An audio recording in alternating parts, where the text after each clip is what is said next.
Audio Jungle.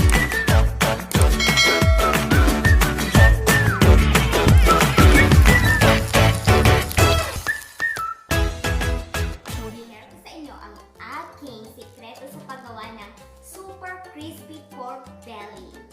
Mahilig ako sa lechon kawali, pero dahil takot ako sa mantika kapag nagpiprito dahil sa tilamsik, so nag-isip ako ng paraan kung paano ako makakakain ng favorite food ko nang hindi nagpiprito. At isi-share ko rin sa inyo ang super sarap na sawsawan na pwedeng pampares sa ating super crispy pork belly. So, kung gusto niyong malaman ang aking sikreto at kung paano ko ito ginagawa, manood lang. Dito gagamit ako ng isang chop ng pork belly na medyo malaki. Nasa 1.5 to 2 pounds ito. Bali, pinili ko yung part na hindi masyadong mataba at saka walang bones. Ang importante is yung kanyang skin na intact at maganda. So, bago ang lahat, kumuha tayo ng isang medyo matulis na kutsilyo. Tapos, tutusok-tusukin natin yung outer skin ng ating pork para mamaya ma-absorb niya yung mga ingredients na ilalagay natin. Huwag nating idiin mabuti ha, para hindi masyadong malalim yung kanyang tusok. Sa taas lang, tusok-tusok lang, ganyan. Para mas crispy siya mamaya. Yan. Tusok-tusok lang.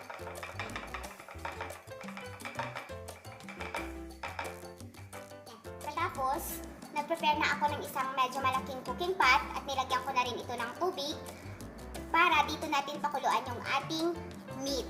Bali, lalagyan ko ito ng whole black pepper, pamintang buo, bay leaves, 2 piraso, isang piraso ng garlic clove, at saka isang kutsarita ng asin. Bali, ibubuhos ko lang ito lahat dito sa ating water. Yan.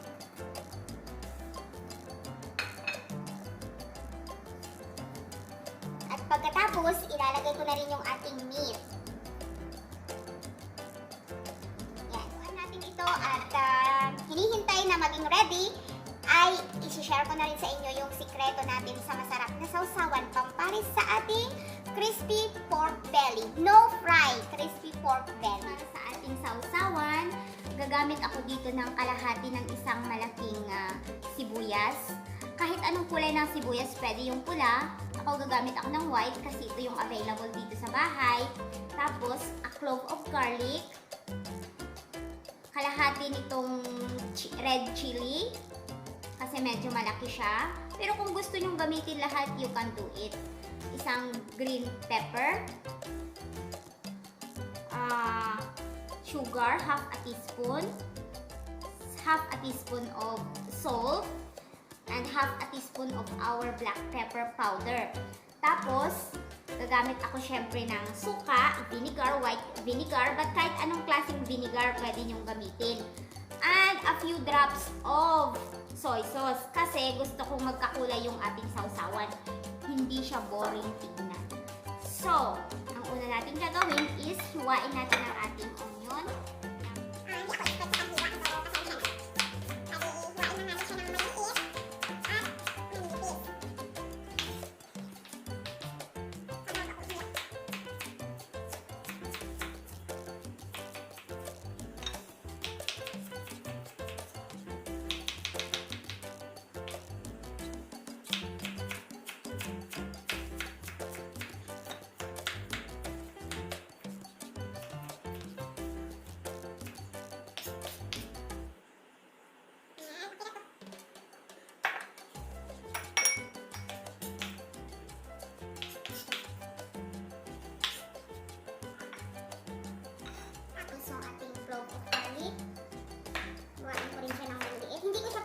Kasi masyadong matapang pag pinagpit natin. So, hihiwain ko lang siya ng maliliit.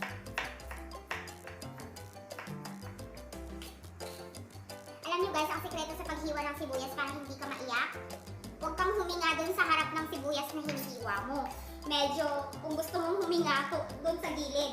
Huwag dun sa kanya kasi yun daw yung nagpapaiyak. Tapos yung ating red chili, medyo manipis din.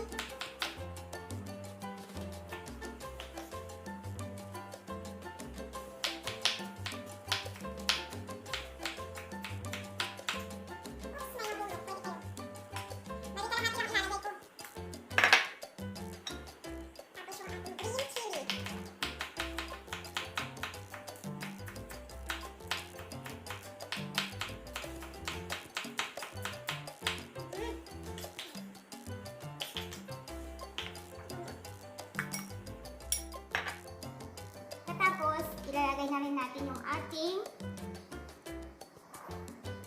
salt.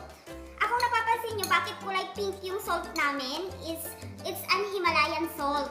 Maraming nagsasabi na may mga magagandang benefits daw yun na nabibigay sa ating katawan, but hindi ko lang sure. Basta may nakita kasi ako sa isang supermarket na Himalayan salt, so yun yung binili ko to try.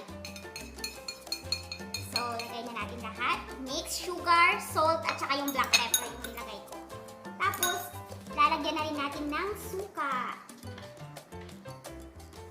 Yan, yung titignan nyo, yung tamang yan, yung lubog lahat yung ating nilagay na ingredients. Yan. Oh.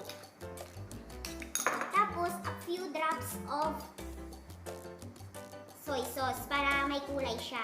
Yan, tama na. Yan, tignan nyo, may kulay siya ng konti, hindi siya pale.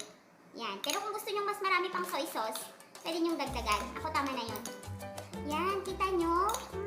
Yummy! So guys, ready na itong ating meat. Hahamuin na natin siya from our boiling water.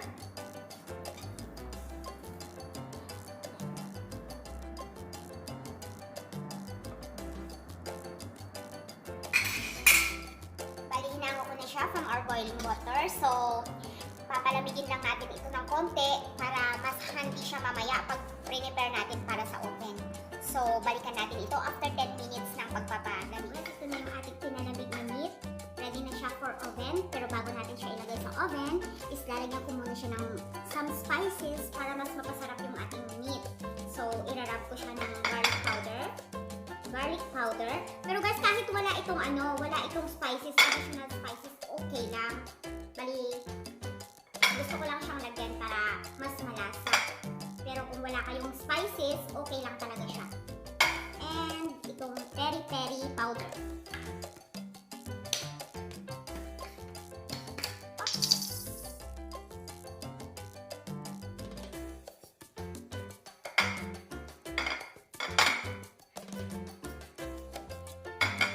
Itong peri-peri seasoning na ito is medyo maanghang.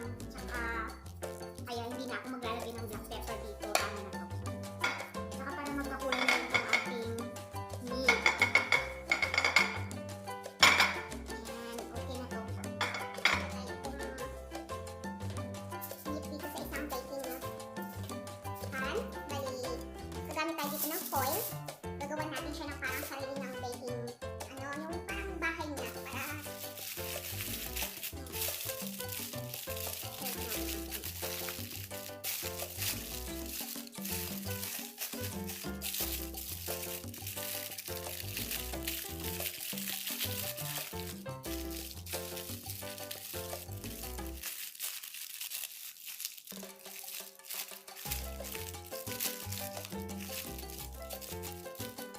Para makulog na yung oil mamaya na lalabas dito sa ating meat. Tapos, dito sa taas niya, ilalagay natin yung ating salt. Bali, rock salt yung gagamitin ko dito para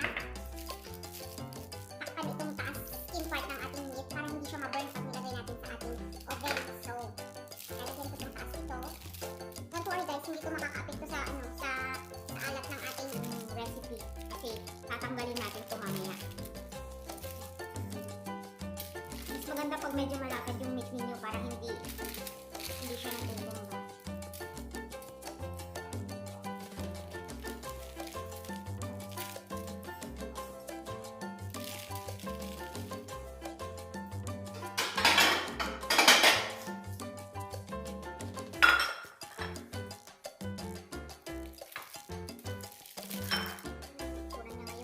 Ready na itong ilagay sa ating oven.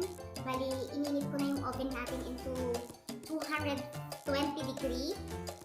At ilalagay natin siya sa loob for about 40 minutes. But we will check it from time to time para sigurado tayong hindi matutong yung ating belly. So, ilalagay ko na ito sa oven. So guys, nasa loob na ng oven yung ating meat. Ganyan na yung itsura niya ngayon. So, hihintayin lang natin siya for around i-check ko siya after 30 minutes, pero gusto ko siyang iluto ng about 40 minutes. But from time to time, i-check ko siya para siguradong hindi siya matutong.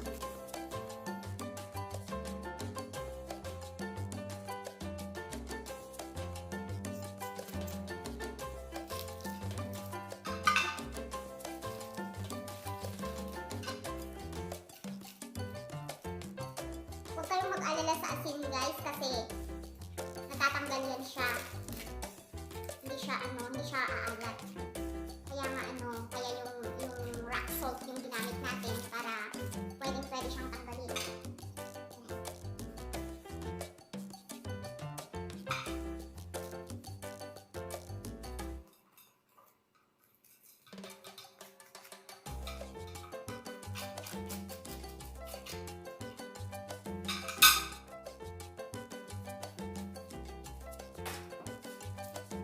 Tignan mo yung oil na na tanggal dun sa ating meat.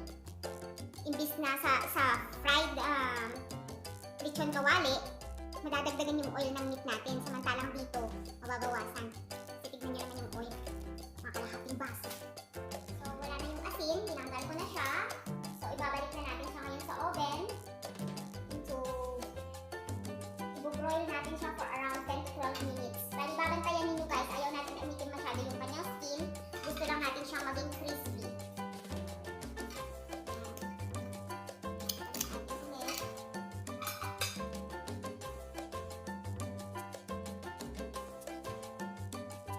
So guys, ito na. Ready na yung ating pork belly after broiling it. Kung napapansin nyo, medyo iba yung kulay kasi broiled yung ginamit ko.